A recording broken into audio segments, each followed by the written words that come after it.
Meu forte abraço a você que nos acompanha em mais um episódio do NinjaCast, podcast que tem coragem de perguntar o que todo mundo sonha em perguntar, podcast que também está causando grande repercussão na política paraibana, de uma maneira diferente, numa linguagem bastante simples, aqui não tem amarras, é de uma forma humilde, e hoje eu vou conversar com uma pessoa que é muito humilde, uma pessoa que venceu na vida, literalmente, com a comunicação, combativo, literalmente, nos microfones, um cara que venceu, trilhou uma carreira de sucesso, liderou Ibope, tanto em rádio e televisão aqui na Paraíba, que inclusive se tornou amigo da categoria, que é outra coisa interessante, que a gente vê que a categoria que é tão desunida, tão brigada, é muito difícil algum colega nosso falar mal desse cidadão que é de Cajazeiras, que foi candidato à Prefeitura de João Pessoa nas últimas eleições, ficando na segunda colocação, e também disputou agora recentemente o governo do Estado também, e performou muito bem pelo Partido Liberal. Nilvan Ferreira, obrigado por ter vindo aqui ao NinjaCast, meu irmão. Bom estar aqui, Ninja. Bom lhe rever. A João também, que hoje nessa gravação é o aniversariante de hoje. Coisa boa. Parabéns, muitos anos de vida. Muito obrigado. Para quem está acompanhando a gente aí, muito obrigado pela audiência. E estou aqui feliz de receber o convite para a gente discutir aí tudo a seu critério, o cardápio. Coisa boa. João Gabriel, mais uma vez, obrigado aí por... Hoje a gente bater papo aí com o Nilvan Ferreira, né, meu irmão? E parabéns, que Deus lhe abençoe, que você continue sendo esse ser humano maravilhoso, esse pai de família, esse profissional aí brilhante e trilhando a carreira de sucesso aí na vida, meu irmão. Eu que agradeço vocês dois pela presença e tá passando o meu aniversário junto com vocês aqui, batendo papo. É uma coisa que eu mais gosto na minha vida, é conversar, conhecer, aprender, trocar informações com as pessoas. Isso para mim é o mais importante da vida, o resto a gente se vira. Então é um prazer inenarrável, mais uma vez, estar aqui com vocês, tendo esse momento aqui de trocas. Nilvan, é interessante, né? Deixar de estar com a família, com os filhos, aquele calor humano para estar aqui com a gente, né? Arrochando literalmente você, como a gente fala na política. Arrochando, né? É com você. Isso, arrocha. Isso é que é bom. E a gente já tem uma surpresa aqui, a gente tem que quebrar o script. Meu amigo Glaubinho, por favor, o nosso hoje... amigo Glaubinho vai fazer... A gente pega logo o 01 aqui da produtora para fazer essa surpresa. A gente tem surpresa, e acho que a vida ela é feita de surpresa, de gestos, né, Nilvan? De gratidão, de amizade, de consideração, de querer bem, né? E a gente quer bem ao nosso amigo querido aí, João Gabriel. Tem bolo! E eu cobrei aqui brincando, bicho. Temos o bolo aqui. Muito obrigado. Nada, o aniversário tem que ter bolo, entendeu? Temos o bolo. Tá faltando só a faquinha agora. Dá a faquinha, daqui a pouco a gente saboreia. Tem uns salgados aí também, que não vamos gostar de salgados. Vamos passar essa hora, esse episódio aqui comendo. Vamos embora. Um bolinho, uma tortinha. Nilvan Ferreira, por falar nisso, falar em alimentação, Nilvan tem comido muito. Como é que tá o balanceamento, Nilvan Ferreira? Eu tenho um problema que na campanha de prefeito, eu terminei de casa em casa. Minha rotineiramente na televisão, eu dizia que gostava de comer bolo baeta, que lá no meu sertão é bolo de leite. Bolo de leite. E aí, toda casa que eu chegava na campanha de prefeito, já fora da televisão, meu filho, preparei um bolinho que meu filho gosta. Aí toda casa tinha um bolo baeta. E eu fui. Terminou a campanha de prefeito, eu tava pré-diabetes. Ixi, mas ainda aguenta comer o bolo ou deu enjoada? Mas eu como. Como ainda? Não posso ver um bolo baeta que eu vou pra cima. Aí tem que ficar controlando a glicemia. Todo dia tem que fazer a medição. Mas eu sou meio indisciplinado. Na campanha de prefeito eu estava completamente desregulado, questão de colesterol e tudo. Pode puxar aqui pra ajudar a gente. Um cheiro desse aqui. Tá bom aqui. Um cheiro desse acaba no puxo. O negócio desse aí mesmo foi trazido com o cheiro do peixe. O negócio é bom, viu? O negócio é bom que a gente vai fazer. Mas eu sou indisciplinado porque eu gosto de comida grosseira, a comida do interior. Que é boa. Rabada, buchada de bode. Eu gosto dessas comidas aí. Nilvan gosta do pão de saora? Gosto. Pão de Saora. E aqui tem a família de seu Saora, mora aqui em João Pessoa, e eles têm um serviço que faz o pão do mesmo jeitinho e entrega na casa do cara. É mesmo? Delivery de Saora? Algumas vezes. Não sabia, não. Padrão, aquele sequinho, e aquele pão de Saora é diferente, né? Do mesmo jeitinho que compra em Cajazeiro. Os filhos, os netos do seu Saora. Não tem fermento, né? É aquele pão. Eu me lembro que eles serviam 4 horas da manhã, tomava uma, ficava ali em cima perto da cadeia. Se chegasse 6h30 da manhã, já não tinha mais. Já não tinha mais. O pessoal passava o cara gritando, né? Epa, pão de Saora! Coisas de Cajazeiras, né? Uma tradição, né? Já entrou para a história da cidade. Se tornou patrimônio material, inclusive. Exatamente. Foi uma matéria proposta até pelo deputado Júnior Araújo, né? Subscrito. Chegou muito interessante. E o bicho é gostoso. É gostoso, né? Hoje está liberado, agora não. Eu vou. Em sua homenagem, eu vou. Tá bom. Vamos comer, meu amigo. É bom também tomar um refrizinho. Vamos pegando logo essa coxinha. Vamos lá. Vamos pegando essa coxinha. Nilvan, a gente conversando sobre a questão da vida. Você trilhou a carreira na área de comunicação, né? E assim, como é que está sendo a tua rotina? Como é que está sendo o teu dia a dia? Você está estudando, fazendo outro curso de Direito? Terminando Direito agora. Terminando Direito. Esse semestre agora eu acho que eu dou uma terminada nele. Certo. E eu não voltei para a TV depois da campanha. E eu nem vou voltar mais. Mas era uma pergunta que eu ia fazer, Nilvan.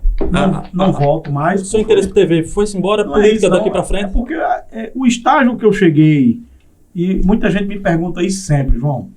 Eu sei que é até difícil das pessoas entenderem, porque, Nilvan, mas entre esse processo que terminou e agora a perspectiva de participar da eleição do próximo ano, não dava. Eu acho que fica muito chato para o telespectador eu estar chegando e depois saindo.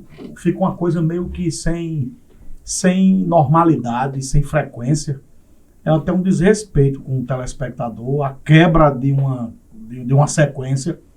Então eu decidi, até porque o debate eleitoral de 2024 já foi antecipado, a gente já está vivendo confusão da política do próximo ano. Eu digo eu próprio, porque eu estou vivendo agora no PL, já uma confusão que é natural ocorrer no ano que vem. Mas sempre foi assim, aqui na Paraíba sempre é antecipado. A gente já vai relatar esse episódio. Mas aí não volto, acho que eu preciso agora focar muito nesse momento. Está focado total em política. Mas você recebeu propostas? Eu recebi, só que não tem como. É tipo a história da campanha de prefeito, quando terminou, eu decidi por mim mesmo de não voltar para o rádio. Quando voltei para Correio, depois da eleição de prefeito, o acerto com a Correio, tanto que tu tens um contrato, né? Dois, um na TV e outro no rádio. Isso. Eu fiz os dois contratos, TV e rádio, só que eu optei e convenci o sistema Correio de não voltar para o rádio. Porque eu tinha terminado de participar de uma campanha pela prefeitura. O Cícero venceu a campanha. Eu empurrar. O rádio, ele é muito o dia a dia da cidade. A TV não tem ouvinte no ar. A TV, você tem como controlar algumas questões, mas eu ia ficar muito exposto para dar opiniões no rádio sobre a gestão de Cícero. E eu acho assim, podia parecer revanchismo para muita gente, terminar a campanha, aí em janeiro eu já estar no ar e comentando os assuntos da gestão.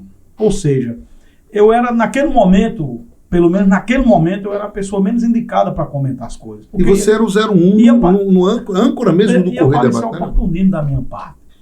As pessoas iam dizer, ele está falando porque perdeu a campanha para Cícero. Então eu digo, vamos dar uma brecada no rádio, a minha presença. Se a gente entender que daqui a um ano e meio, a coisa está mais tranquila e é um momento bom para que eu volto sem problema, porque eu amo fazer rádio, eu amo rádio. A gente se conheceu no rádio, né? Pois é. Então é um negócio que eu tenho muita gratidão na vida, é o rádio, porque tudo que eu conquistei na vida começou no rádio, depois foi que veio a TV. Começou em Cajazeiras, foi isso? Foi. Então aí eu digo, vamos brecar, deixe-me ir na televisão, porque é mais notícia policial, aquele horário de meio-dia, né? Não tem nada de política. Dá para fazer direitinho, agora o rádio vai estar uma confusão muito grande se eu voltar. Aí preferi não voltar. E agora eu acho muito difícil, eu acho que não volto.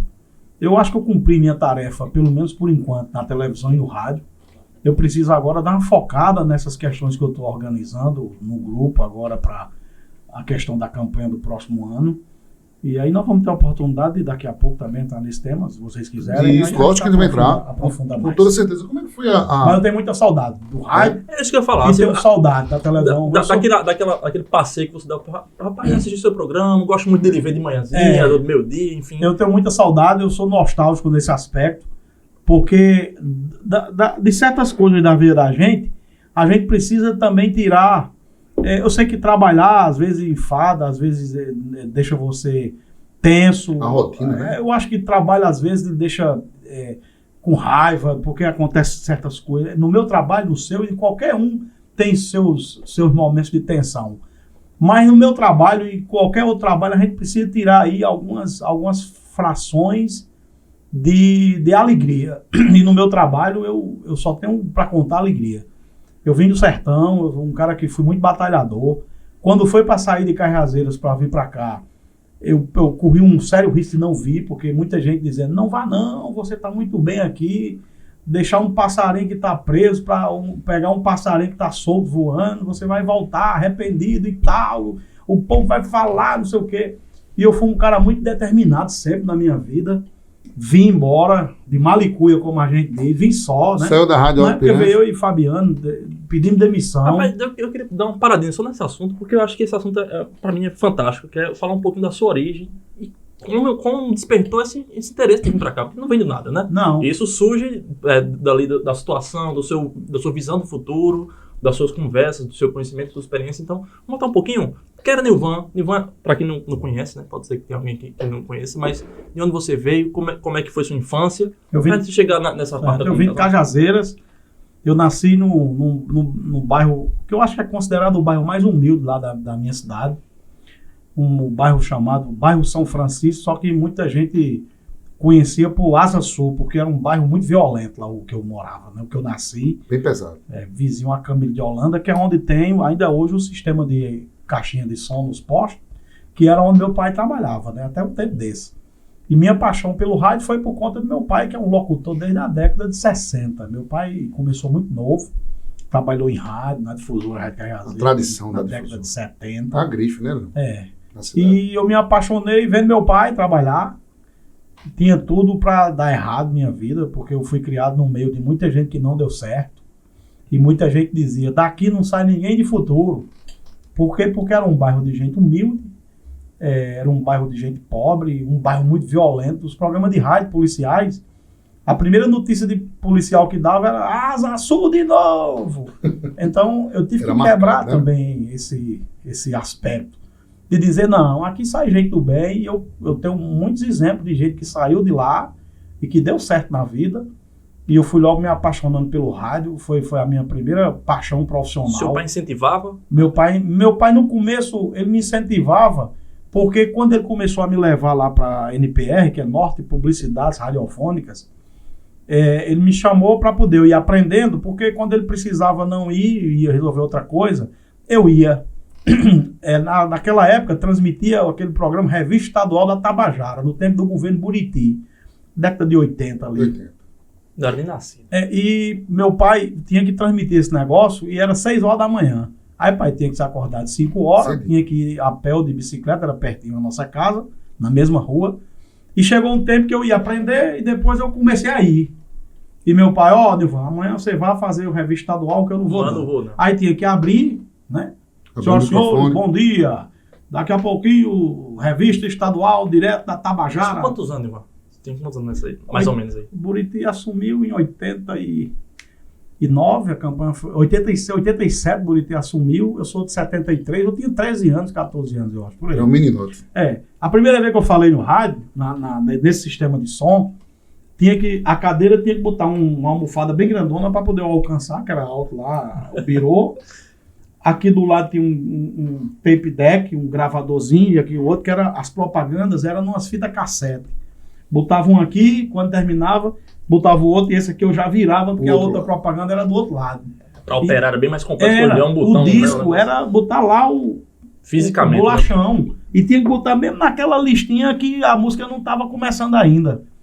E era assim lá, desse jeito. Bem rústico. Era valvulado ainda, os equipamentos eram válvula, eu tinha que ligar meia hora antes para poder dar tempo de esquentar e acender a válvula. Era aquela hora que a gente tinha que botar no ar a NPR. E na primeira vez que eu falei, o povo começou a correr, porque parecia voz de mulher, porque naquele tempo eu ainda estava mudando a voz, entonando, como a gente chama, né? A voz, engrossando, como a gente fala, e eu tinha a voz de... Parecia uma mulher falando. Senhoras, vamos chegar. E o povo correu, quem é aquela mulher que tá falando? Quando correu, é o filho de Neca. E daí eu comecei, fiquei um bom tempo lá. Depois foi apresentar um programa de 9 da noite, que era só de notícia política, 15 minutos, a gente comprou esse horário ao dono lá da NPR. Aí pronto, fui para a rádio comunitária depois fui para a rádio convencional. Quando você diz a gente comprou, foi você, seu pai? Não, eu e um amigo. Um amigo? Foi. Então já arriscou ali naquele negócio, vou empreender ali, ter um dinheirinho. Vendia as propagandas, a metade no racha, né? A metade era pro dono da NPR e metade era pra gente. 50%. Acho que a gente ainda demorou um tempão apresentando esse programa, de 9 da noite às 9h15. Saiu do zero, conseguiu um lucrozinho e tal, conseguiu... Dava não, viu? Dava não? Ixi, Maria. A gente lia notícia de jornal, pegava o jornal... Fazendo pela paixão, né? Era só pra gente poder aprender. Era escolinha. Era uma oficina muito importante. Sim. Aí depois, à noite, eu comecei a ir algumas vezes no lugar do meu pai, porque esse sistema de som era à noite. Era de 18 horas às 21 horas. Só música de Altemar Dutra, Nelson Gonçalves, a noite todinha. O povo... Valdir Soriano. E o povo ia para oferecer música. Um recado musical. Aí eu começava a ajudar meu pai anotando os pedidos do povo. Ficava, chegava, pagava de um alguém para outro alguém, com muito amor e tal. E aí eu depois comecei a fazer isso no lugar do meu pai. Fiquei um tempão meu pai foi candidato a vereador. Olha, então, tá no sangue a vontade da política. Eu fiquei no lugar dele, na campanha dele toda. Enfim, foi isso. E depois não parei mais, não. Eu fiquei fazendo só rádio. E até hoje, depois apareceu a oportunidade de vir para cá, que já foi em 2008, no final de 2007. Você estava falando de 1980, né? 87. 20 e poucos anos depois. Aí 2008, 2007, 2008, apareceu a oportunidade de vir para cá. Eu já estava trabalhando, passei um período na Arapuã de lá, que abriu uma lá também, funcionou uma lá. E na inauguração eu já fui trabalhar na Arapuã. Conheci João Gregório aí. Aí depois saí e fui para Alto Piranhas. Rápido, com o Zé Antônio. Fui para fazer o horário de meio-dia lá, eu e Fabiano. E com o tempinho o João Gregório disse, a disputa aqui com o sistema Correio é muito forte. Eu vou dar uma repaginada aqui no horário do meio-dia para poder bater de frente com o sistema Correio. Era Gutenberg, Josival e Rui Dantas. E eu preciso trazer uns cabas daí. Os meninos do sertão. Trazer uns cabas daí para cá. Então a vontade de trazer vocês do sertão foi de João Gregório? Foi para concorrer com o Correio. Eu pensei que tem algum movimento político por trás disso também. Cássio era governador. Tem gente que diz, não, foi o pessoal de Cássio trouxe, foi Maranhão. Cássio era governador na época, eu acho que facilitou muita coisa, porque era um ambiente de muita efervescência política, né? O Correio naquele tempo, numa oposição grande a Cássio, João Gregório precisava reagir à rádio dele e tal, aquele embate se via muito. E a gente veio, diante de todos os questionamentos que a gente fez, rapaz, será que vai dar certo? Vamos embora, se não der certo, vem embora. A gente não pode depois se arrepender. Por nós a gente já tem. Por não ter tentado.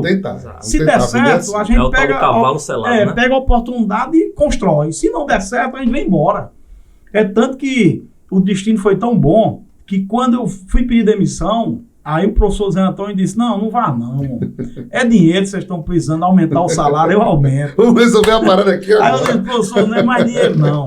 É oportunidade, porque a gente precisa tentar. Na época já era casado, tinha menino? Tinha filho já. Dona Fernanda? Então, a mudança tem que vir de todo mundo. Eu já tinha 2 filhas já. 3 filhas já, eram 3 filhas. Aí... E elas? Não vá não. O professor, de tudo pequenininho, o professor disse, fala o seguinte, você vá, mas eu não vou lhe demitir não. Diga a dona Fernanda que durante esses próximos 3 meses, ela todo mês vem pegar seu salário, mesmo sem você estar aqui trabalhando. Tá aqui, gente. Isso aí é um patrão, literalmente. Mostrando que se algo acontecesse de errado e você tem uma porta aberta. Uma garantia, né? E foi amigo demais, porque eu deixei minha família lá, né? Aí eu disse, mas professor, ele disse, não, porque eu tenho certeza que vai dar errado e você vem embora. Foi mesmo, ele eu vou segurar uma praga. Ainda bem que mas eu sei que no fundo do coração ele torcia pra... Ele queria seu bem, né? Pra dar certo. Hoje eu falo com ele às vezes e ele diz, pai, torço muito sempre por você, tenho acompanhado muito aí sua trajetória política também. Mas ele fez isso e quando foi no 3º mês, aí ele ligou. Neguinho, eu sei que você não vem mais, meu filho, né? Eu sei que você não vem mais, aí você eu vou mandar a documentação para você assinar, que eu vou ter que dar baixa em sua carteira. Diga a ela que venha pegar seu último salário. Eu liguei, mulher, corre aí, vai pegar o salário. Mas rapidamente, eu aluguei um apartamento, que eu morava, a gente começou morando junto, eu e Fabiano, num flat. Não era muito fácil. Vocês já eram amigos lá em Carapicuíba? Já, trabalhava junto. Convivia já há um tempo. Já. Aí eu disse, eu vou cuidar da minha vida, que eu não aguento ficar só aqui, não. Meu irmão, que negócio ruim. Terminava o programa do rádio. O cara não tinha o que fazer. Aí eu digo, e agora? Não conheço ninguém aqui. Só conhecia João Gregório e mais umas 5 pessoas. Terminava o programa do rádio. Aí eu dizia... E eu tenho que almoçar? Sabe uma coisa? Eu vou almoçar lá perto onde eu tô morando. Eu quero ir embora. Eu tava saudade da família. É impressionante. Quase 500 quilômetros de distância. Minha energia é minha família, rapaz. Rapaz, ficava em casa, eu almoçava no Mac Shop ali. Ali na praia. Era, aí depois eu era pertinho, depois ia pra casa. Ia pro frete, arrumava... Um 2 dias o cabo aguenta, mas não que é isso, mas meu amigo, aí eu armava uma rede, ligava a televisão. O que é que eu tô fazendo aqui? Aí eu olhava pro céu, anoitecia. No outro dia, quando amanhecia, tomava um banho, já ia pra rádio. Depois, mesmo jeito. Aí quando era sexta-feira, quando terminava o programa de rádio, sabe o que eu fazia na sexta? Pega o Guanabara e vai. Não, pegava meu EcoSportzinho. Um pretinho. Um pratazinho que eu ia estar com minha filha. Ia pra Caiazeiro toda sexta-feira. Era uma rotina. Toda sexta-feira eu tinha que ver minha família. Aí eu digo, rapaz, sabe uma coisa? Eu vou mandar buscar vocês. Mas, rapaz, já dá pra eu mandar buscar, dá pra eu alugar um apartamento. João Gregório vai ser fiador. Aí o João me dá os documentos que eu vou alugar um apartamento. Tu vai ser o fiador. Não tem problema não. É mesmo. Teve essa atitude. Aí ele me facilitou e eu aluguei um apartamento lá em Tambaú. Mandei, aí fui buscar no EcoSportzinho as meninas, amarrei bicicleta na mala do carro, botei um monte de coisa em cima, parecia um retirante. Vamos embora, menino! Cadê minha terra? Tô de volta pra minha terra agora. Vamos embora, não chora não, mãe. Aí vim embora com elas. Quando elas chegaram aqui, pronto, minha vida já mudou. Mas elas super empolgadas com o momento que tá tudo vivendo. Um negócio diferente. Eu já tinha trazido elas aqui para passar um final de semana. Mas muito bom, as minhas meninas estavam tudo pequenininha. 2008, eu tenho uma filha com 19 anos. Já é avô, né, Nival? Então foi muito bom quando elas vieram para cá, porque aí eu tive mais tranquilidade, tive mais o alicerce. O meu recanto, meu refúgio, né? De toda a tensão do trabalho, as confusões políticas, o que a gente divulgava, que às vezes dava confusão. Quando chegava em casa, já era o meu alento, era aquilo ali. E daí pra cá, foi só coisa boa que aconteceu. Só bênção, né? Nilvan depois saiu da Arapuã, foi pra Paraíba FM, não foi? Fui pra Paraíba FM. Pro Sistema Globo. Foi. Passei lá, eu acho que 1 ano e 6 meses. Depois voltei para Arapuã. Aí passei um bom tempo. Aí saí em 2017. Que eu saí da Arapuã e fui pro Sistema Correio e fiquei lá até agora. São as trajetórias... 3 casas, né, que eu tenho que agradecer muito. Eu também quero bem demais. Trabalhei nas 3. João foi espécie de pai na minha vinda para cá, foi quem me deu toda a cobertura, né, fez muito, eu não tenho como, em lugar nenhum que eu for trabalhar, eu vou falar mal dele, nem de ninguém daquela rádio, daquele sistema. O Sistema Paraíba também, que também me deu casa, num momento de muita tensão na minha vida, que foi a época de Ricardo Coutinho. Foi o início do governo Ricardo. Foi, que eu fui muito perseguido, e lá eu encontrei assim, um apoio muito forte, num momento de muita tensão, e agradeço demais a Eduardo Carla, a todo mundo que me deu apoio lá, uma casa abençoada por Deus. Aí voltei para Arapuã, e depois, por questões profissionais mesmo, que eu precisava experimentar a minha presença no Sistema Correio. Foi aquela história, João disse, é dinheiro seu problema? Eu digo, meu amigo, eu tenho o melhor salário do mundo aqui na tua empresa. Tinha liberdade. É covardia se eu vinha querer lhe chantagear por aumento de salário. Não é. Eu preciso ir. Eu preciso experimentar um pedaço da minha história no Sistema Correio. A tradição do Correio. Parece que eu estava adivinhando que depois eu ia parar. Né? Porque eu fui do Sistema Correio e depois fui logo disputar a prefeitura. Então eu precisava ir até para... experimentar aquela família que é o Sistema Correio, que eu também só tive coisas boas ali, me apoiaram muito nos momentos mais delicados, momentos de muita pressão, quando eu fui disputar a prefeitura, agora para disputar o governo também. Amigo, eu não preciso dizer assim, tem alguma mágoa de alguma coisa? Nada, velho, nada. Uma palavra para definir Dr. Roberto e doutora Bia. Ele eu considero um amigo grandioso.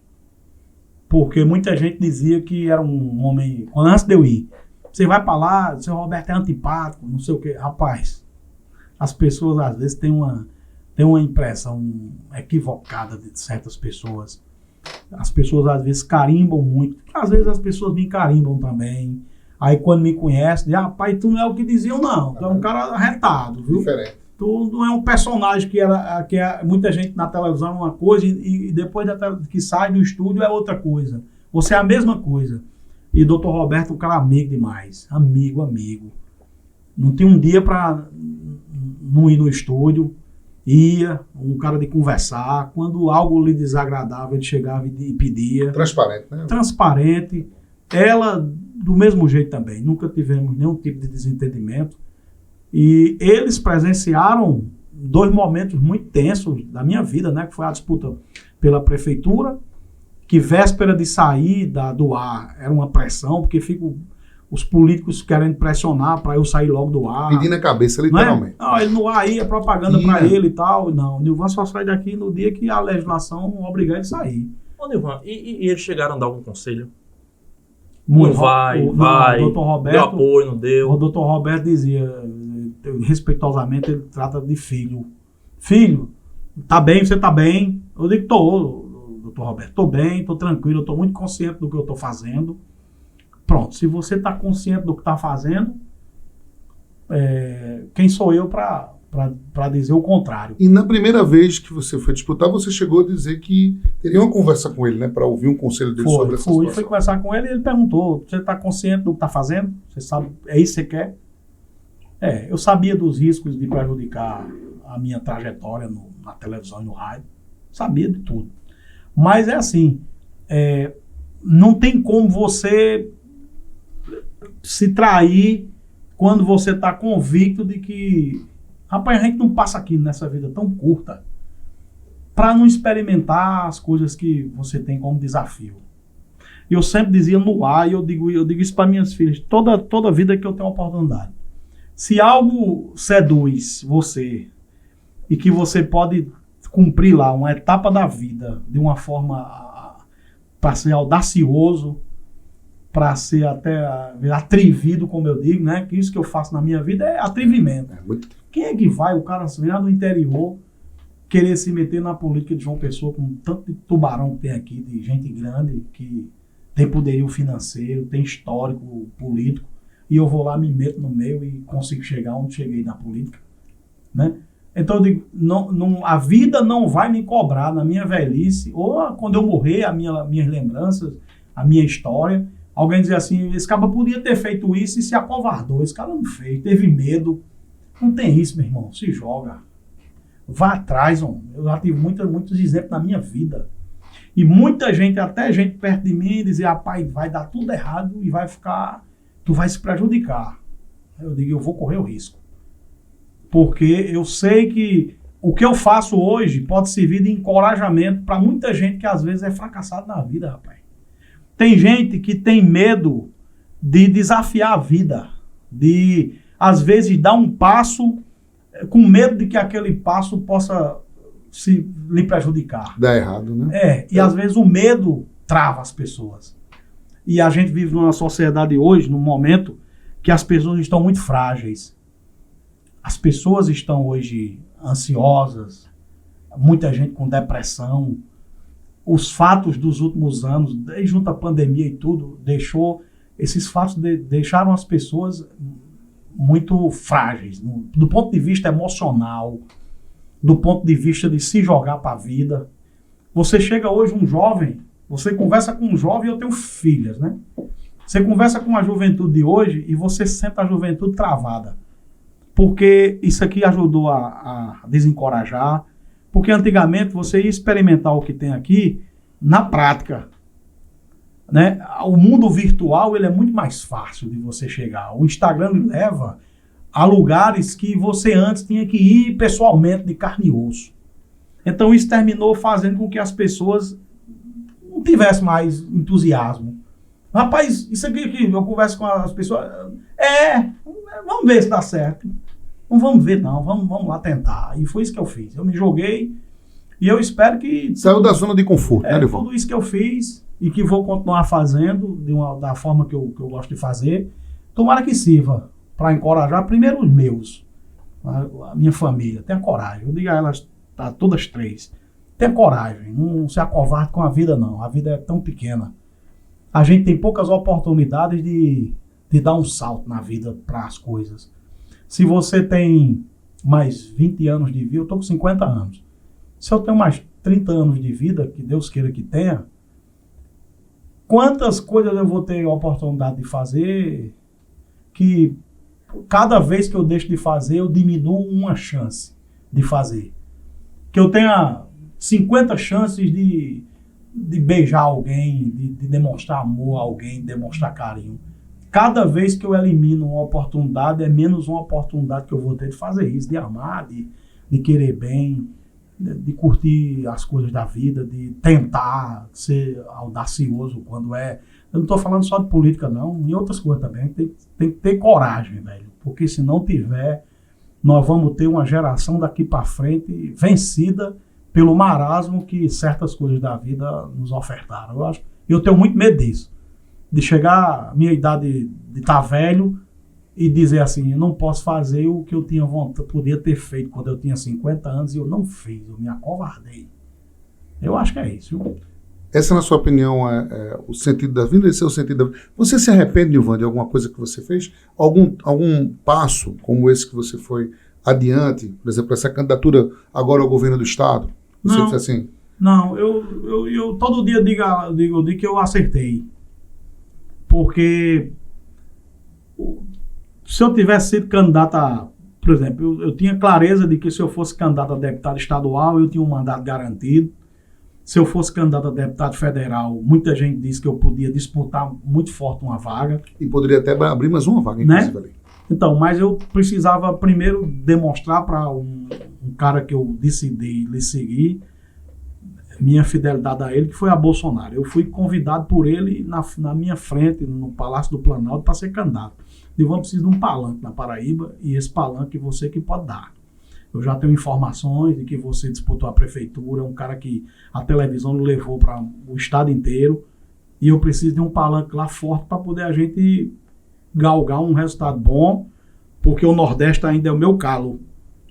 E eu me sacrifiquei de duas formas. Eu deixei de disputar um mandato que eu poderia ter sido mais facilmente eleito e deixei um partido que eu comandava no estado todo, que era o PTB. Foi o PTB. Na mesma hora ele dizia, venha para o PL, porque é 22 para presidente e 22 para governador.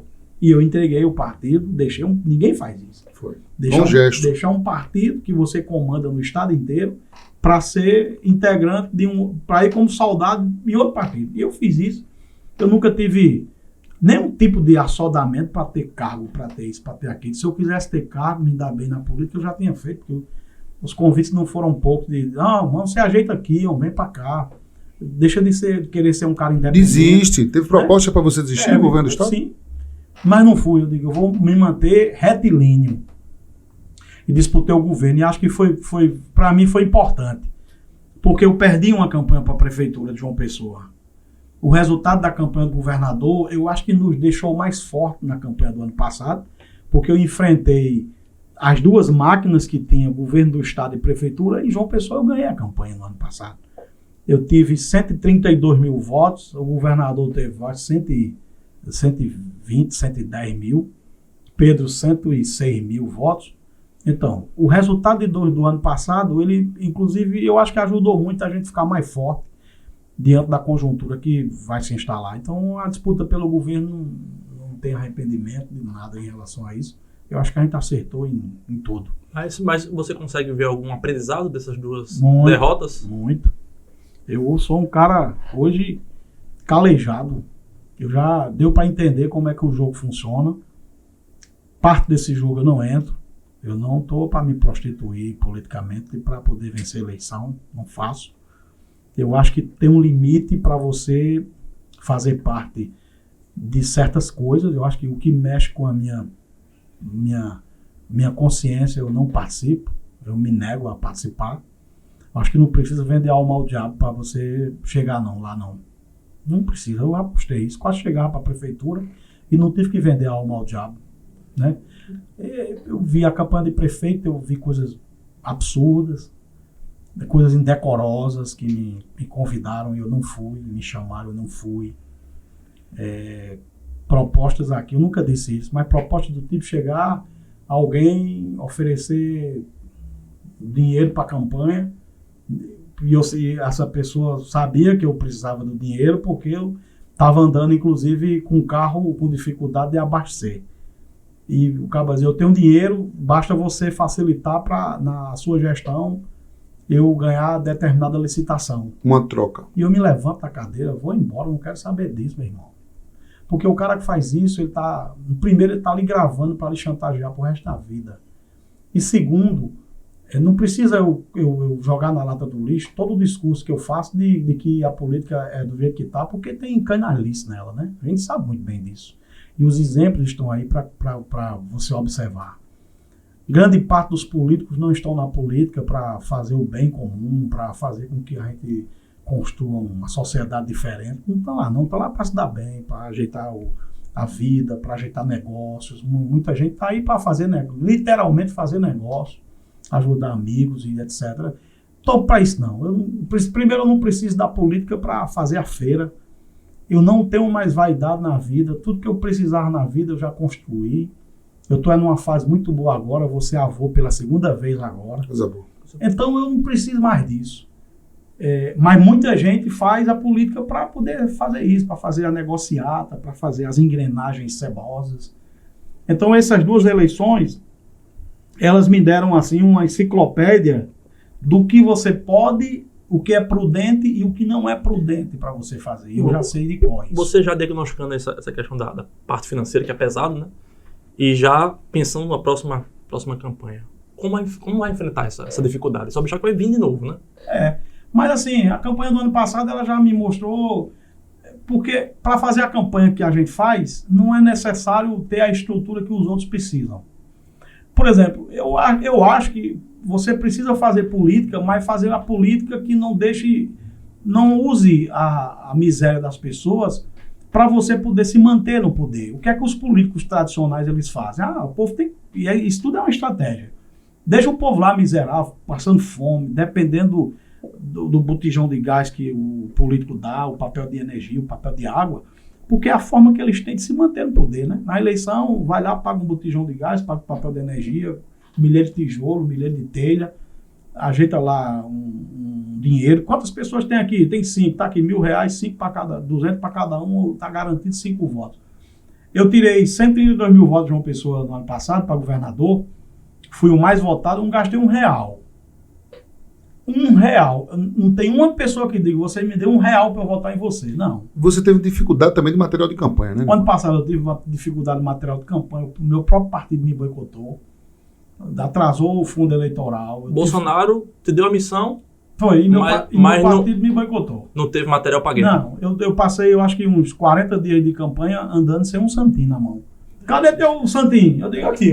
Impressionante. Eu vi pessoalmente na sua porta, não tinha. Não tinha campanha material de rua, Não tinha nada, absolutamente nada.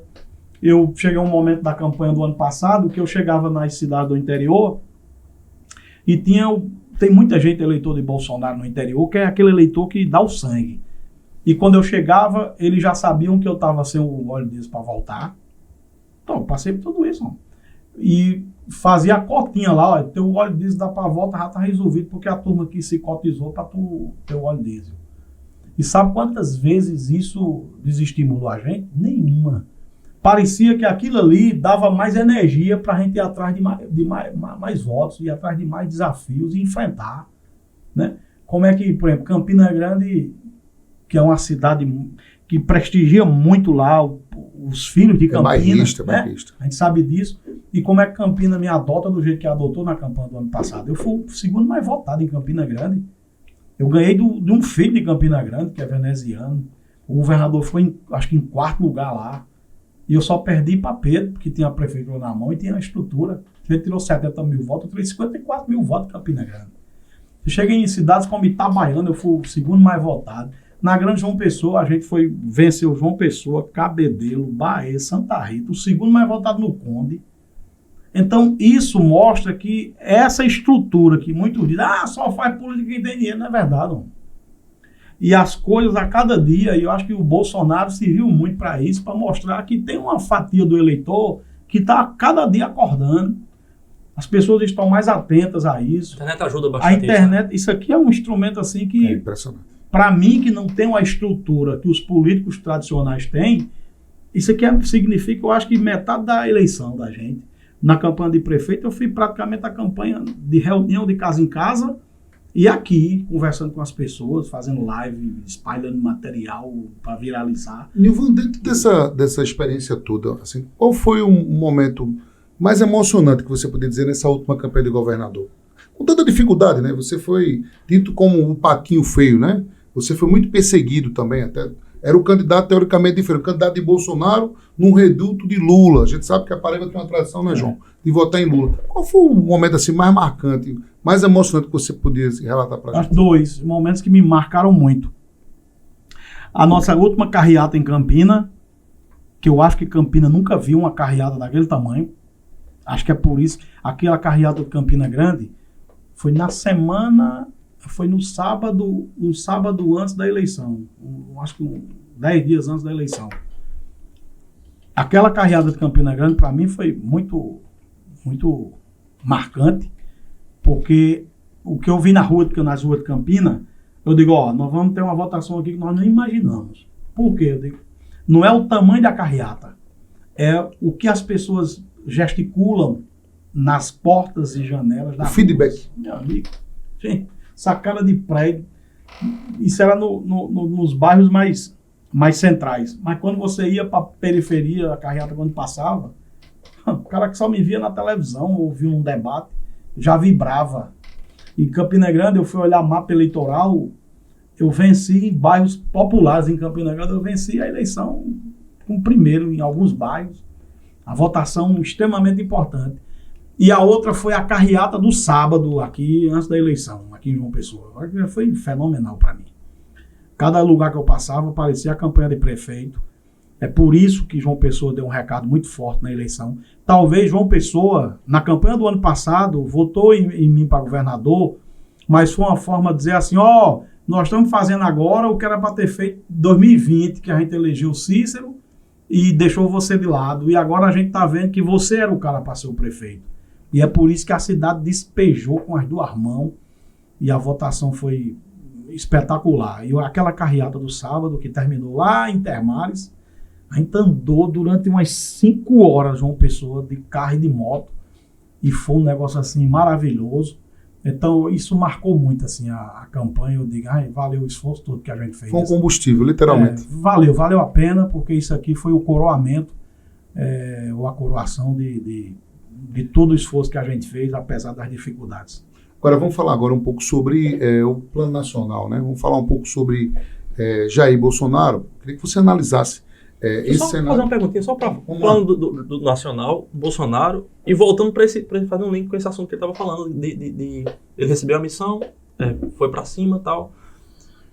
E a relação durante a campanha com o próprio Bolsonaro, esse problema que você teve dentro do partido, você chegou a acioná-lo, ele chegou a tentar articular alguma solução também dentro do partido? Não, eu fiz a opção de não perturbar. Não perturbar, porque a guerra estava grande. O cara estava enfrentando um tsunami tão grande na campanha dele. Então você ficou internamente tentando resolver com o próprio partido. Vamos sofrer aqui. É tanto que nem internamente, nem publicamente eu nem tentei.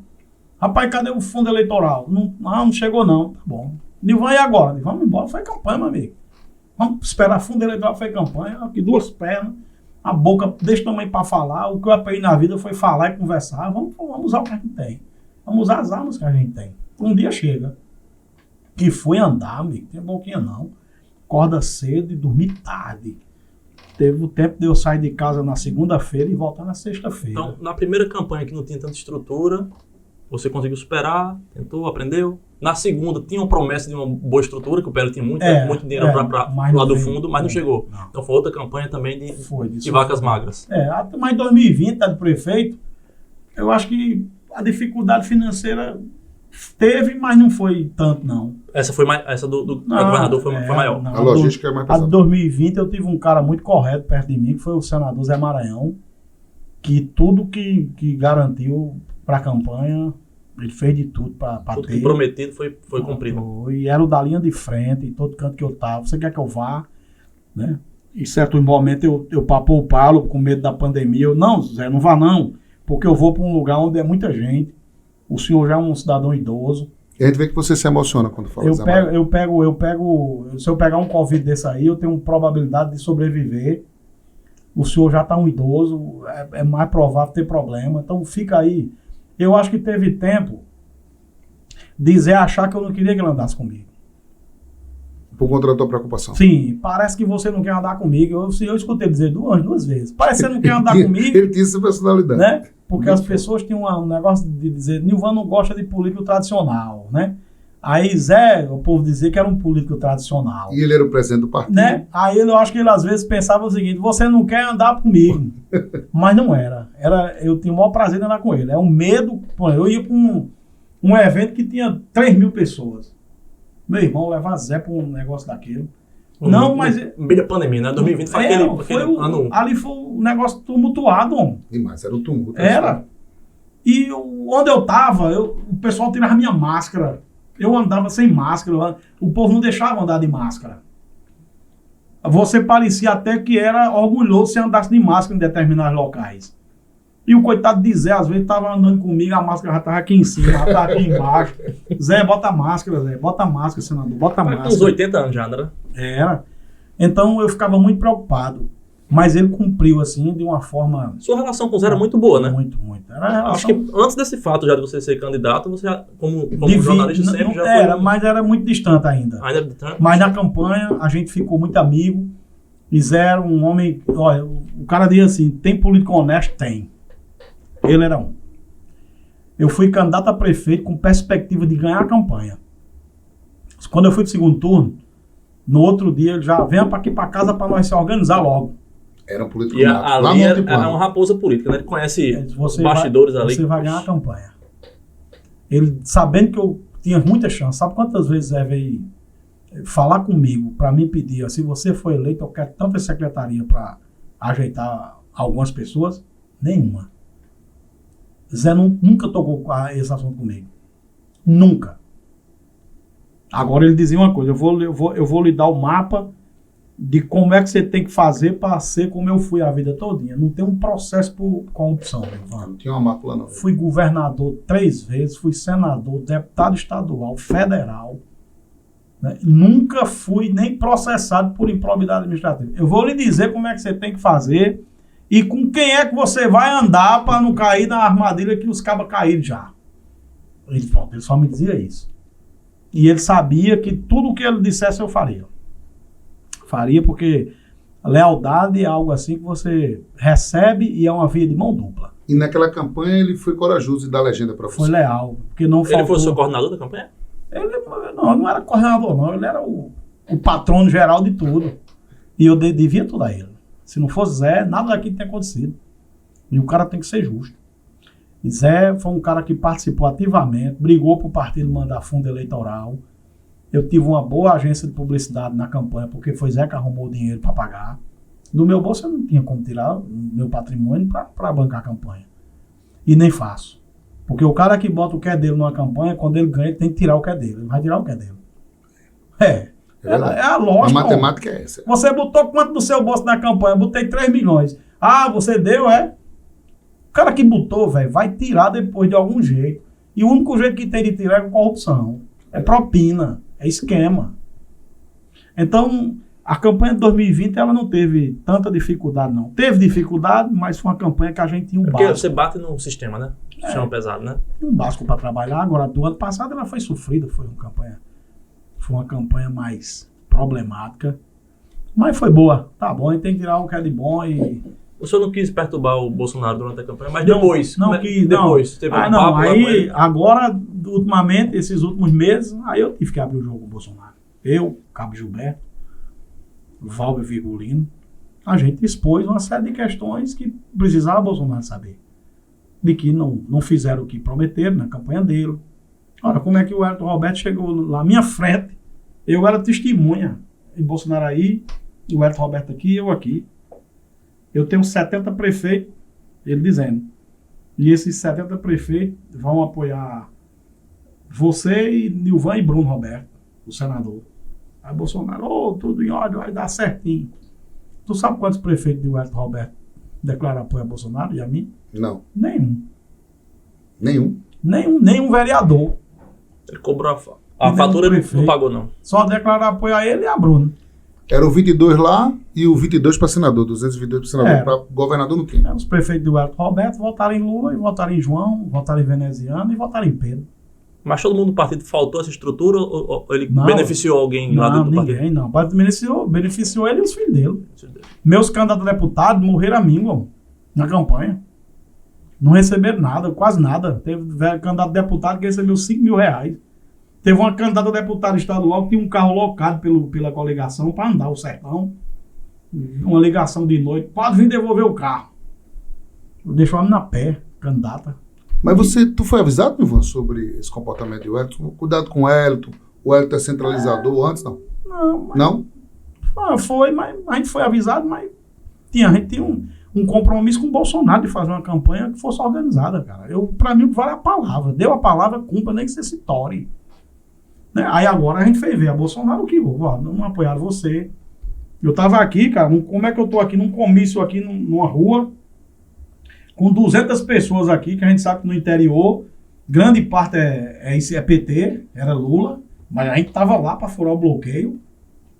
200 pessoas aqui no nosso comício e na cidade vizinha tava o Wellington Roberto no comício de Veneziano, comício de Lula.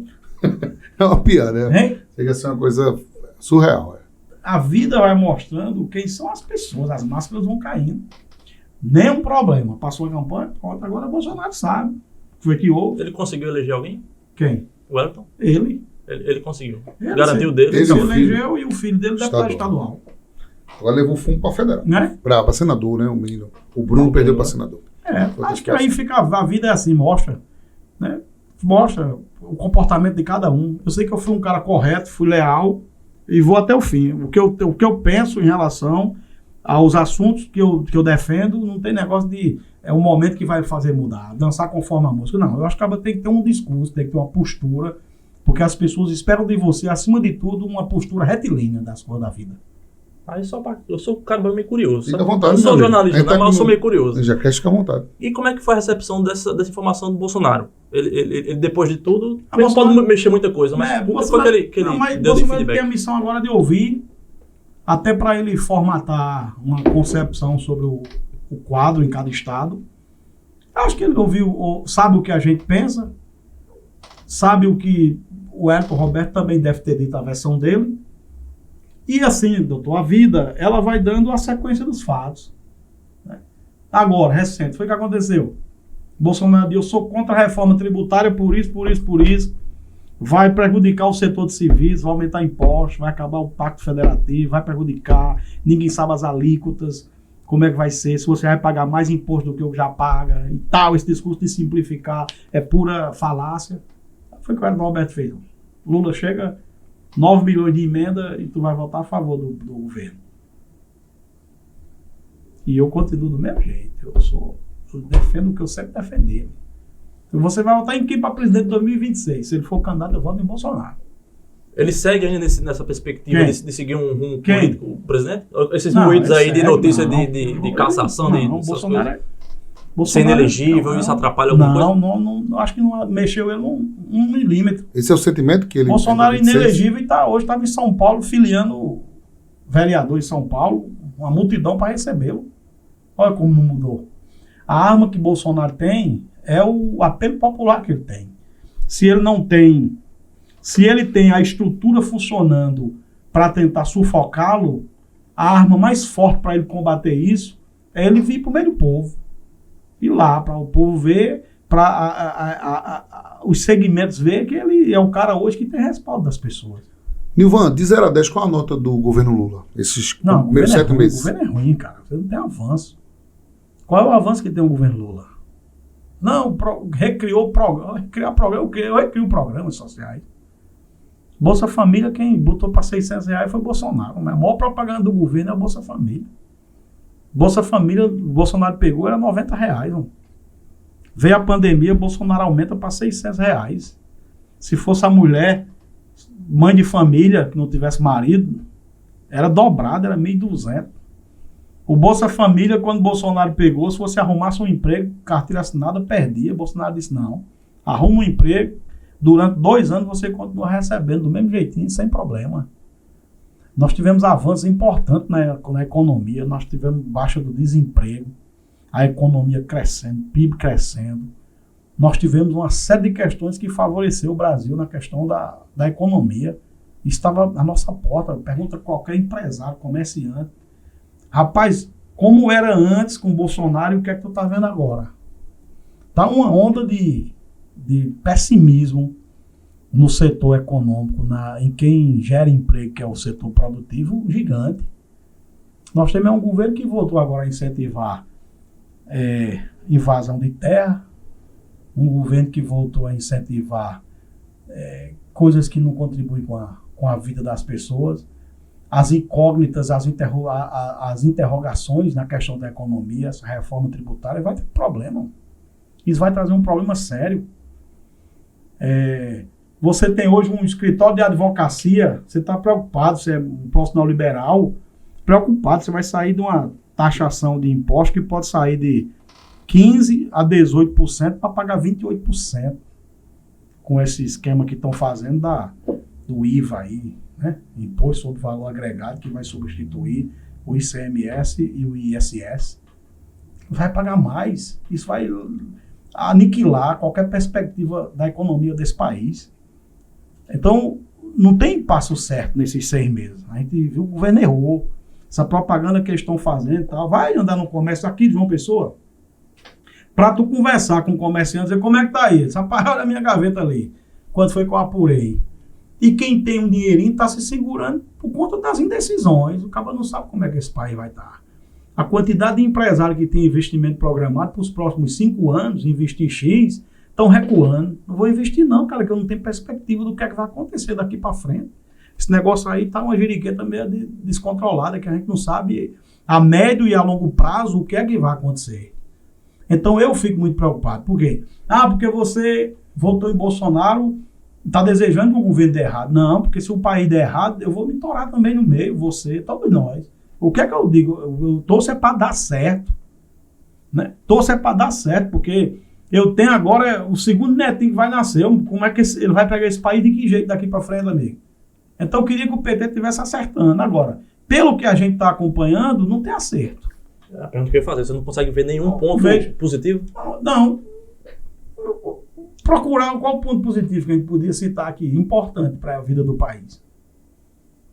Vejo. O governo acabar, para se vingar de Bolsonaro, acabar com escola cívico-militar, meu irmão. Por mais que você não goste de militar como ele, né? Porque esse povo do PT aí gosta mais de bandido do que de polícia. Mas eu vou acabar com um programa daquele. Você vai aqui numa escola da prefeitura que é cívico-militar, fale em acabar com aquela escola. Em Mangabeira, né? Tem em Mangabeira. Para você ver o sentimento das pessoas. Eu recebi no meu celular várias mães, pais e mães. Bote sua voz que é forte para brigar para não fechar essa escola cívico-militar. Tem uma que é mais antiga, mas tem uma que é mais recente. Tem 2 aqui em uma pessoa. Eu conhecia uma. Brigue para não fechar, Nilvan. É diferente. Mas na escola cívico-militar não ensina a criança a ser militar, não. O PT bota na cabeça do povo que é assim. É a forma do aprendizado que é diferente. Constrói regras, disciplina. A criança é outra, o jovem é outro do que a gente assiste aí diariamente. Aí o cara acabar com um negócio desse simplesmente porque parecia com o Bolsonaro. Tem um DNA de Bolsonaro. Só por isso, cara. Tu já pensou eu ganhar a campanha para prefeito e um programa que o atual prefeito criou, que eu considero que seja bom, aí não acaba porque parece com Cícero.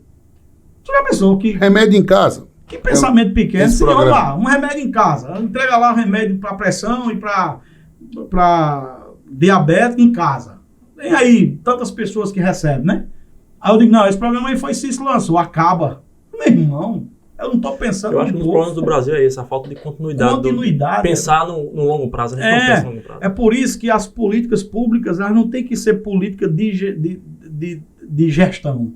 Tem que ser política de Estado. Tem que ser uma coisa que seja permanente. Para o político que entrar não ter coragem de mexer. É tipo o Bolsa Família, por exemplo. Se transformou numa política de Estado. Muita gente dizia, Bolsonaro, se ganhar a campanha, naquela campanha de 2018, vai acabar o Bolsa Família. Vai acabar. Não tem quem acabe, não tem coragem, mano. porque é algo que se transformou numa política permanente de qualquer governo, seja ele de esquerda, de direita, de centro, e de qualquer coisa, e que beneficia uma fração considerável da população que passa dificuldade, cara, que se o Estado não estiver presente, até que ele consiga asas para voar e viver, vai dar problema. A direita morreu no Brasil? Não, no país? Acho que a direita está mais forte. A direita, ela de 2018 para cá, nós estamos num momento assim de tirar do adormecimento, porque grande parte da população ela é direita. Só que as pessoas não se identificavam nesse movimento. As pessoas que defendem a fé, defendem a família, os costumes, a economia liberal, né? O papel do Estado de ser reduzido, não tem que ter um Estado com seus tentáculos mandando na vida de todo mundo, impondo um monte de regras para a economia, para o setor produtivo, para a minha vida, para a tua vida. O Estado não precisa estar ditando isso. Regulação da mídia? Né? Regular mas mídia. Mas você não acha que a direita aqui na Paraíba está meio desunida, não? Não, eu acho que não é desunida. Eu acho que nós estamos vivendo agora um momento de divisão entre nós e o Hélio Roberto. Não, o Hélio Roberto não é direita, né? Não, mas eu digo assim, vocês vieram na campanha de 2020... Não, ali a gente não estava junto. Vieram 4 candidaturas, se não me engano? Não, eu acho que... Não, verdadeiramente de direita, ali tinha eu e tinha a Valber. Né? Eu num partido mais de centro, né? Mas dizendo em todo canto que votava em Bolsonaro, etc., que defendia Bolsonaro, mas em 2020 a gente teve uma divisão, porque nós tivemos 2 candidatos fortes, foi o Valber, eu tirei no primeiro turno 61 mil votos, o Valber tirou 53, cara, a gente tirou mais de 100 mil votos juntos. Olha como a gente é forte. Foi muito bem votado. Por que não uma união? Agora, esse momento que a gente está vivendo. A gente nunca teve um momento de mais união do que agora. A união com Queiroga? Não, nós estamos aqui. Eu, Valber. Queiroga, porque ela surgiu agora desse impasse. Mas Queiroga dando PL, sim. Uma pergunta, para você vir para a candidatura aí, não vai permanecer no PL, né? Nós estamos aqui num grande pacto aqui de é o triunvirato. De coalizão entre eu, Valber e Cabo Gilberto. Aqui a gente é indissolúvel. Mas vocês estão no PL? Nós estamos no PL. Nós vamos aí ver o que é que o PL vai fazer da vida, mas eu vejo uma perspectiva muito difícil no PL. Né? Mas nós temos outros estados em que a direita não está no PL. Mas, o governador de São Paulo venceu a eleição, estava no Republicanos. Olha, o PL vende a ideia de que vocês podem votar em Queiroga. Não. Que pode votar dentro do partido, eles acreditam que agora Queiroga até lançou um livro, que vocês podem... Queiroga é candidato de Bolsonaro ou é candidato do Hélio Roberto? O candidato de Hélio Roberto. Não é de Bolsonaro, não? O candidato de Hélio Roberto. O candidato de Bolsonaro não está definido, não. Não está definido o candidato de Bolsonaro. O Queiroga é uma vontade de Hélio para tentar tirar eu, Valber e Gilberto do circuito. O candidato a prefeito da direita sai entre eu, Valber e Gilberto. E nós vamos fazer como para escolher? Vamos fazer pesquisa. Dezembro, a gente faz pesquisa e quem tiver melhor no páreo é o candidato a prefeito apoiado pelos 3. Esse é o Mas critério. não vai ser pro PL, né? Hein? Pelo PL vai ter que arrumar outra história. É por isso que a gente está abrindo um leque de conversa com outros partidos. Então tem como eu fui conversar com o Efraim Moraes do União Brasil agora, para discutir com ele 2024, 2026, e fazendo leitura para ele de cenários, e ele fazendo leitura de cenário que a gente acha que agora, ou para sair com candidatura do partido do União Brasil, ou União Brasil tanto com a gente numa aliança, eu acho que tem tudo para acontecer. Então, com a gente pode ver um Nilvano no partido? Comente pra gente como é que foi esses bastidores, como é que foi o telefone, sabe o que a gente gosta de fazer muito no rádio, né? Como é que foi o telefone de Nilvan Ferreira tocando aqui, Efraim Moraes Filho ligando, e dizendo, alô, Nilvan Ferreira, eu quero conversar com você. Como é que foi? Relata pra gente. Você sabe que eu gosto do moído, eu gosto do bastidor. Como é que foi? Né? Eu quero essa história. Como é que foi? Porque todo mundo ficou perplexo. Mas você nutria por Efraim um respeito, né? Uma consideração. Sim, como é que foi esse contato? O ano passado votou em Bolsonaro para presidente da República, né? Ele ganhou um voto independente. Votou em Bolsonaro. Não foi uma ligação de Efraim para mim, nem de mim para ele. Foi uma amiga em comum que viu a necessidade da gente poder bater um papo para quebrar o gelo e estabelecer uma relação harmônica. Você topa conversar com o Efraim? Eu vou sem problema. Efraim, você topa falar com o Nilvan, bater um papo? Efraim disse, tranquilo, a gente é cidadão civilizado e adulto. Não custa nada conversar. E eu fui, pode ser na sede do partido? Pode, não é escondido o encontro. Ninguém está fazendo nada errado. Nós não estamos fazendo nada errado.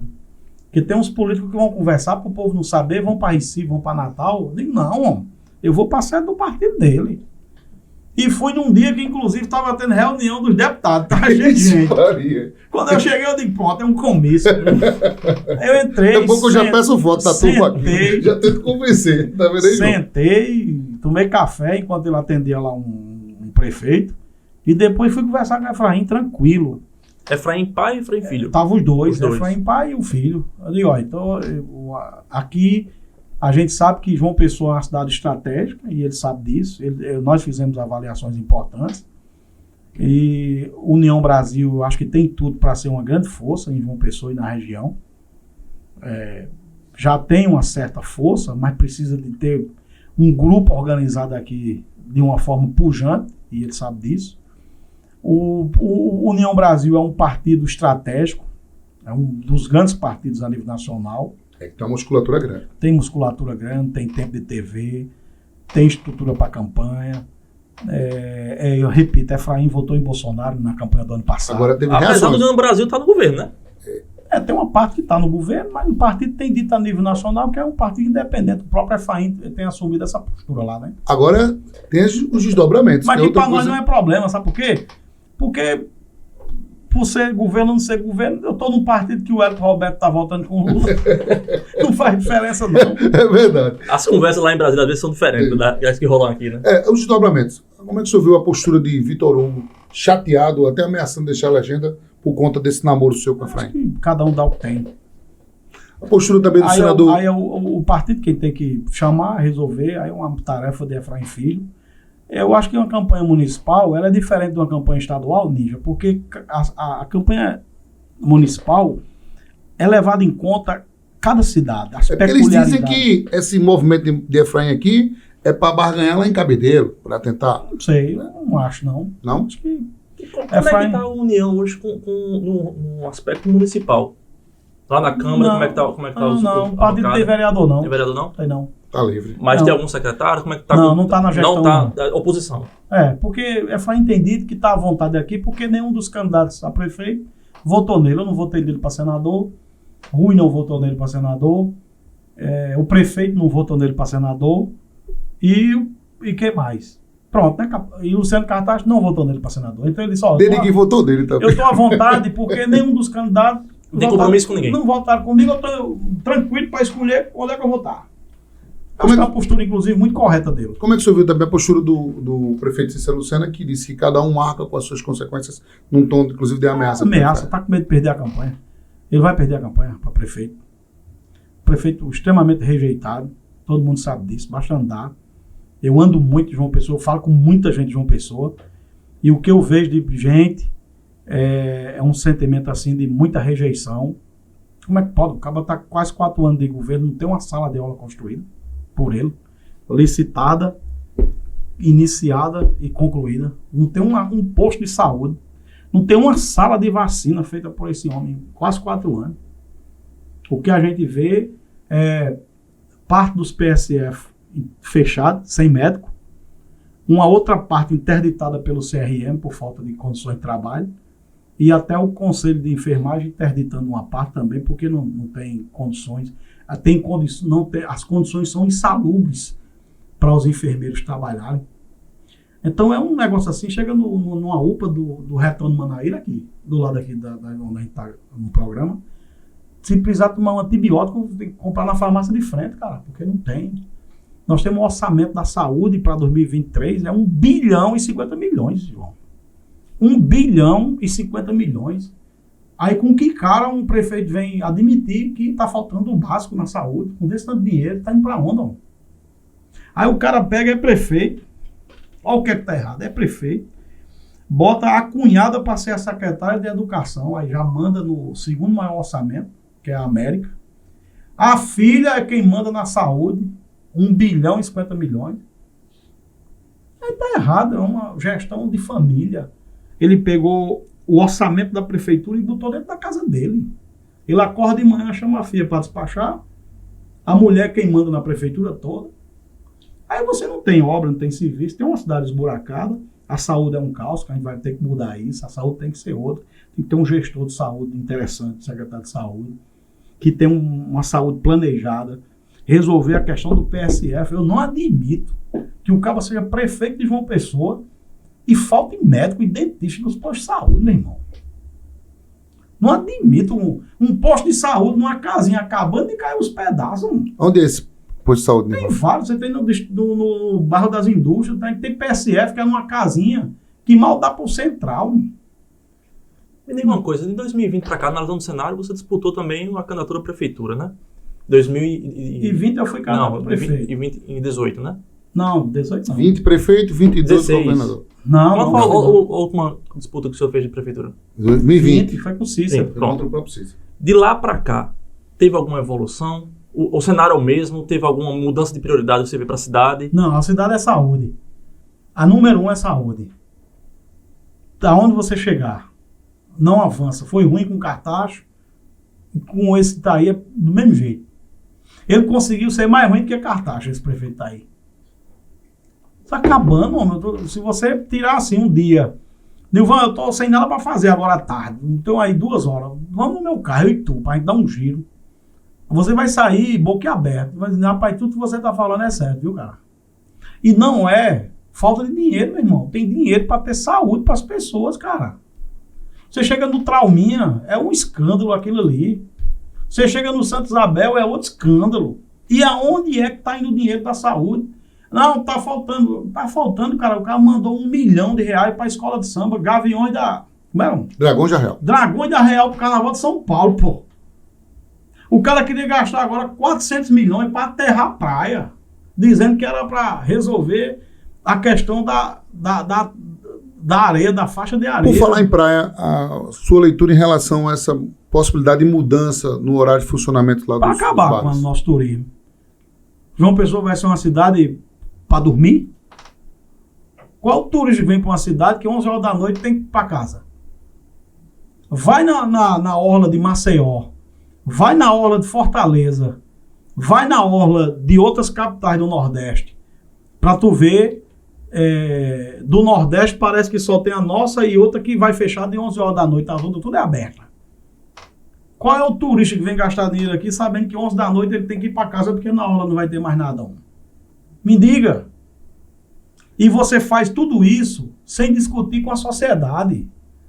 No mínimo, você poderia ter pelo menos o senso, né, a sensatez de chamar os segmentos. Não chamar aí a Associação dos Bugueiros, Associação dos Quiosques, Associação dos Bares e Restaurantes, para a gente discutir. Rapaz, ele acabou com o pão de cada dia do músico. Quando for 11 horas da noite, o músico não pode mais estar tocando. Vai tocar onde, ó? Me diga.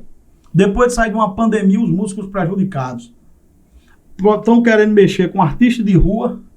O cabo que vende o picolé tem que fazer um cadastro agora na prefeitura. E amanhã, 8 da manhã, sabe o que vão fazer amanhã? Não sei. Vão derrubar tudo que é futevôlei, vôlei e frescobol. Lá na orla, até o poço que os caras abriram, perfuraram, que é para poder aguar a areia, para diminuir a temperatura, que você tem em todas as capitais do Nordeste. Você tem a turma que pratica, tem um poçozinho, para poder ter uma alguinha para molhar a areia, senão não aguenta você brincar com a areia pegando fogo. Aí vão amanhã fechar esses poços e os caixão lá que eles guardam as bolas, a rede, vão tapar de areia, vão fechar tudo para não ter onde guardar mais. Rapaz, vamos chegar onde, rapaz, com isso? Aí tá aí, todo mundo se organizando para protestar na hora que a SEDUB for fazer essa ação. O erro é o quê? É um prefeito que não dialoga. Não, mas foi o Ministério Público. Sim, mas quem assinou foi o prefeito. O prefeito podia ter chamado o Ministério Público e dizer, ó, antes de fazer tudo isso, vamos chamar todo mundo para conversar e vamos encontrar um meio termo, para não prejudicar o cabo do quiosque. Ó, eu vi no documento lá dizendo que o quiosque agora vai ter que ser o quiosque original. O que foi feito para aumentar aquela coberta do quiosque vai ter que derrubar. Passa na hora para tu ver. O tanto de quiosque que aumentou um pouquinho o teto, para dar mais sombra, para botar mais umas mesinhas, umas cadeiras. Tem que derrubar tudo, amigo. E ali, você contar do começo até o final, olha a quantidade de emprego que aqueles quiosques geram para quem trabalha de cozinheiro, de garçom, disso, daquilo. né? Ou seja, estão fazendo de tudo para prejudicar o turismo de uma cidade que já tem problema para crescer no turismo, competindo com Fortaleza, com Natal e com Recife, meu amigo. Agora, outra pergunta que o povo quer perguntar, não ofende, né? Isso é um quadro do blog do Ninja. A sua pré-candidatura é irreversível, Nilvan? Você negocia essa sua pré-candidatura para abrir mão ou você vai até o fim? Não, a questão que eu já coloquei é que a candidatura, ela nasce de um sentimento de um grupo, mas a definição da candidatura passa por mim, por Valber e por Gilberto. Então, vamos fazer pesquisas, ver quem está melhor colocado. No mês de dezembro, pesquisa. Quem tiver melhor na pesquisa é o candidato a prefeito. Eu continuo candidato, Gilberto continua candidato e Valber continua candidato. Dezembro, faz pesquisa e o nome mais competitivo é o candidato a prefeito. Outra, como é que você vê setores da imprensa dizendo que você pode disputar em Santa Rita, Bahia e tudo? Como é que você vê essas informações que o pessoal fala? Votação para governador nessas cidades aí, que foram cidades muito boas comigo. Santa Rita, eu acho que eu tirei, acho que foi em torno de 22 mil votos. Foi mais de quase 35% dos votos, mais de um terço da votação. Bahia também, Cabedelo também, eu tirei lá mais de 30% dos votos. Deve ser por isso, mas não, eu preciso focar João Pessoa. Nós vamos ter outras pessoas para disputar a eleição para vereador, acho que para vice-prefeito, ou até para prefeito nessas cidades. Mas eu preciso, junto com o Valber, com o Gilberto, focar muito em João Pessoa, porque aqui nós temos uma base muito consolidada e a gente precisa cuidar muito bem. Se eu tirar o foco daqui, aí eu termino perdendo a perspectiva. Entendi. Né? João Gabriel, satisfeito? O nosso Nilvan Ferreira. Nilvan Ferreira, antes de a gente encerrar o nosso programa, a gente tem uma participação especial aqui no NinjaCast. A gente tem um vídeo que eu acho que é uma colocação a respeito da participação do Nilvan Ferreira aqui. Vamos lá, meu amigo querido. Vamos lá, soltar esse vídeo, por favor. Mas a gente vai comer um salgadinho aqui. A gente vai comer o salgadinho agora. Vamos soltar esse vídeo. Tem um videozinho aqui que ele... Pegou não? Preparou, pegou não? A Glauber ficou de mandar o vídeo. Cadê a Glauber? Glauber tá aí, tá? Vamos comer o salgadinho, pede para ele mandar esse vídeo, né? Antes a gente vai... vamos comer esse salgadinho. Né? Ele vai mandar esse vídeo. Tem uma última ligação, mas vai sair, você sabe. Que, cadê o caneco de você? Me deu o caneco aí. Pede para Glaubio liberar o vídeo. Ô, Nilvan, e outra coisa interessante, né? Gostou da estrutura? Ele tem que falar sobre, né? Entendeu? Aí outra coisa, gostou da estrutura? Gostei, parabéns. Parabéns à equipe aqui. Gostei demais, um ambiente confortável. E você já conhecia a equipe aqui, né? A equipe eu conheci por conta de trabalhar com meus amigos Cabo Gilberto na campanha. Tem uma equipe competente que eu indico. Tem o drone aqui que o bicho pega. Eu já vi já. E o ambiente aqui é muito bom. Parabéns. Nilvan, sucesso, né?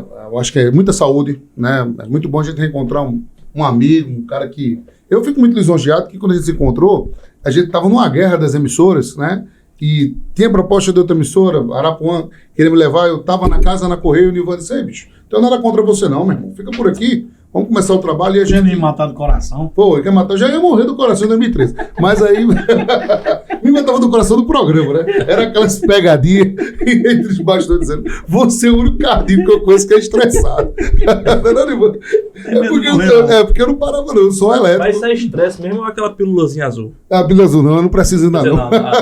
Mas é interessante esse relato, né? E a gente, né, nutriu uma amizade. E quando eu disse pra João que a gente ia conversar com você, a disse para você uma alegria conhecer o Nilvan, que eu não conheço pessoalmente. Só conheço pela televisão. Como eu disse no começo, eu gosto de estar aqui. Depois do convite que o Henrique me fez, eu pensei bastante para estar aqui conversando com as pessoas. E como eu falei no começo, a minha missão é conhecer e inclusive, conversar com o contraditório. Eu não falei aqui antes, mas eu respeito sua visão política e tal, mas minha visão sempre foi uma visão mais esquerdista das coisas. E eu gosto de ouvir, eu gosto de debater. Isso mesmo. E a política eu acho que é feita para isso, para a gente chegar a conhecer o argumento, o raciocínio, a forma de pensar do contraditório. Ouvir o outro lado, e a gente ouvir o contraditório. Tentar tomar sua decisão, suas opiniões por si só, não pelos outros. Eu acredito muito nisso. Então, foi um prazer lhe conhecer, certo? E conhecer a sua forma de pensar, como você trouxe essa sua luta aqui para João Pessoa, de Cajazeiras para cá. É muito interessante essas histórias de sucesso. Tem muito aprendizado E a gente tem muita história para contar dos bastidores da política do programa, né, irmão? Era moído todo dia naquele programa. Cadê a manchete, Ninja? Não. Era moído. Era todo dia, meio-dia, era aquela confusão. Largava 2 horas, ia almoçar, sempre tinha moído, às vezes meio triste, por causa dos moídos, mas a vida proporciona esses encontros, né, Guilherme? Como ele sempre fala com tanto cara. É outra coisa, o meu povo de Jacobão tá com saudade de você, viu? Não sabe, me André, você chama mais casa? Lógico. Lembra que lá. Comemos um carneirinho lá, foi, com o André, com o seu... Foi, com o Emílio. Com Emília, a turma todinha marcou presença lá. Você ficou de chamar de novo, também para lá. Em 6 anos ele não chamou mais. Não convido mais bandeira. Vou matar saudade dos amigos, né? Mandar um abraço pros amigos em comum. Eu tomei de emprestado um amigo seu, meu amigo Expedito, olha, vestido como sempre, o Ninja lindo, né? Mas é gravando de companhia, exatamente. Olha, calça, sapato, tudo gravado de companhia. Expedito, Ney, você também tá com a marca. Lá individual, lá. É de lá. E tem melhor mexer que esse. A gente tem que tratar bem os amigos, né? Verdade. Os amigos Expedito são uma família abençoada. Pessoas de bem lá na empresa. De Pombal, arrochado. São cidades carinhosas. Né? Sempre quando eu vinha na minha rota lá de Souza Caseiro, eu passava por dentro de Pombal, João. A gente passava ali em Aparecida. Aí deve ter aquele doce ali em Aparecida, João. Tinha um doce gostoso lá. Bom tudo. Viu? Papo bom. Nilvan, obrigado aí, sucesso. Tudo de bom, meu amigo, meu irmão. Que Deus te abençoe enormemente. Abraço, dona Fernanda, nas meninas e todo mundo. E o vídeo? O vídeo caiu, deu águia. Então. Vai, tem um vídeo lá, melhor ainda. Eu já ia me despedir aqui. Seu comerciante, tem um vídeo aqui. Vamos lá. Opa, agora sim vai sair, Nilvan. Esse 27 desse Vamos lá. E agora foi muito bom porque eles foram desenrolados. E o bom no podcast é esse improviso.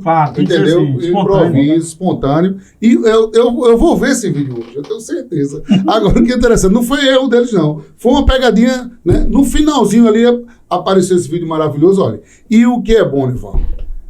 É a audiência. Nilvan, eu estou impressionado, João, com a audiência do nosso público. Assim, a gente tá...